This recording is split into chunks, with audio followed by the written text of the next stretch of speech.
Hi, my name is Kailey and today I will be showing you guys how I taught my horse Rose to be ridden bridleless. Howdy, and welcome to the Bar SC Ranch, where you will experience our journey of running a family business, caring for animals, and doing life together. Subscribe now and be inspired here at the Bar SC. So this is my horse Rose. She came to us about a year ago. We didn't know any of her background story at all. So we had to kind of figure out what she knew and what she didn't know. But what we did figure out was that she was very skinny and that she was recovering from a broken back leg. So with a broken back leg, there are a lot of restrictions that can keep your horse from moving.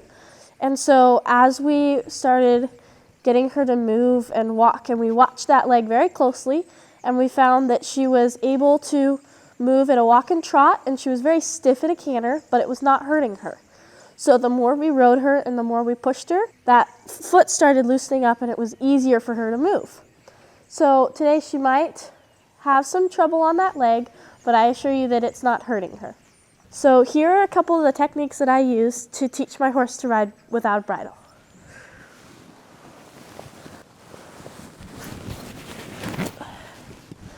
The tools you guys will need is you're going to need a stick, and in the beginning you're going to need a bridle. This stick is just an extension of my hand. I will never hit her with it. But what you guys are going to teach your horse first is to flex. So that's where your horse brings their head around like this, and they need to touch your stirrup, your foot, or your fender if you're riding with a saddle. Then once they are willing to touch your foot freely, you will teach them to do that with the stick. So you'll bring it out on this side of them, and you'll just do in little circles, and you'll teach them to move and touch your foot. After that, you guys are going to start doing it more at a walk. So you'll walk, and as you walk, you want to sit deep, and then you'll teach them to flex there. You want to make sure they can flex both directions freely. That way later on, that'll be a lot easier for you. So you do that at a walk, trot, and canter, and you teach them to stop. You have your bridle here as backup. So if she decides not to flex when you bring your stick over here, you'll use the rein instead. And you'll teach them that the reins are just a backup. After that, I did an exercise that we call follow the fence. So this is where I walked along the fence,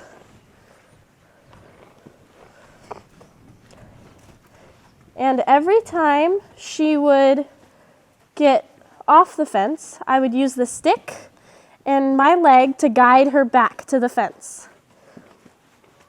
And if she wasn't listening to my stick, I would have to back it up with my reins. But once she got the idea that my stick was used only as a guide and that my leg was teaching her first to move, she then started realizing that she needs to listen to my leg first. So after I practiced that, I then started teaching her to stop. So this is where the flexing came in handy. I would sit back and then I'd flex her. If she didn't stop, the flexing would stop her. Otherwise, she would just stop, just listening to my seat. After that, now she knows how to turn, and she knows how to go, and she knows how to stop. So that's when you can actually take the bridle off.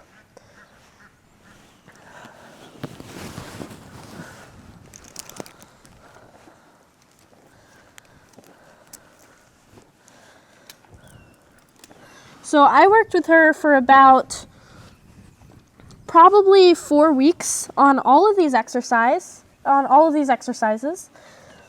And once she got them all down perfectly is when I took away the bridle. But I made sure that she wouldn't do anything super dangerous before I took the bridle off.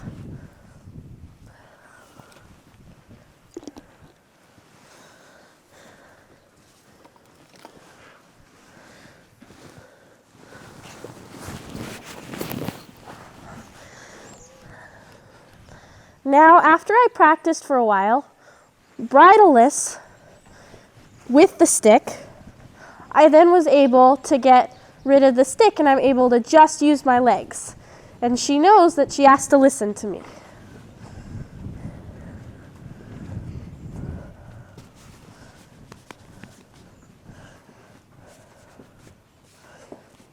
So once I practiced a lot at the walk, I then moved into the trot, and at a faster pace, sometimes it can get a little overwhelming for you and your horse. So you just have to get really comfortable at a walk first. But after you're really comfortable at a walk, you teach them to trot.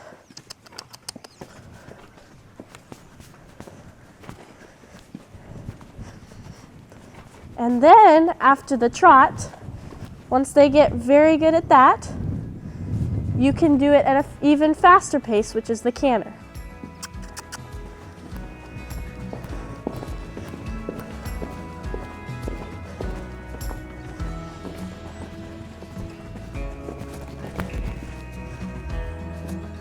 And that is how I taught my horse to ride without a bridle.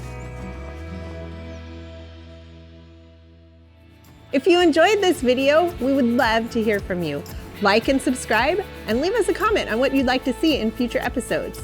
We'll see you back at the ranch.